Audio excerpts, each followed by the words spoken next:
കുഞ്ഞാ ഇതെല്ലാം എടുത്തു വെക്കുന്നേ? എന്തിനടുത്ത് വെക്കണിയാ? എനിക്ക് അംഗൻവാടി പോകുമ്പോ എന്തെങ്കിലും തിന്നണിയാ. എപ്പോഴാ അംഗൻവാടി പോന്നേ? രാവിലെ. രാവിലെ അംഗൻവാടി പോവും? ഞാൻ ആദ്യമായിട്ടില്ല അംഗൻവാടി പോന്നെ. എനിക്ക് ഇഷ്ടമല്ല. എല്ലാം ഇഷ്ടായോ? ഇതെല്ലാം എന്തിനാ വളയല്ലോ? അതൊക്കെ അംഗൻവാടി പോകുമ്പോ അടക്കാണ്. അംഗൻവാടി പോകുമ്പോ എനിക്ക് ഇങ്ങനെ പെൻസിൽ ഏതാണ് ഇങ്ങനെ അങ്ങനെ എഴുതൂ. പിന്നെയോ ഞാവി നാളെ അംഗൻവാടി പോയാൽ കരിയോ? നല്ല കുട്ടിയായിരിക്കും അല്ലേ? കരിയറുതേ? കുഞ്ഞാബീനെ അമ്മ അംഗൻവാടി കൊണ്ടാക്കിട്ട്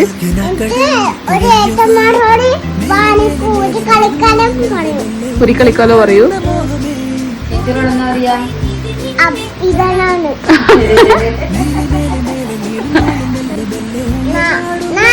അംഗൻവാടി പോകുമ്പോ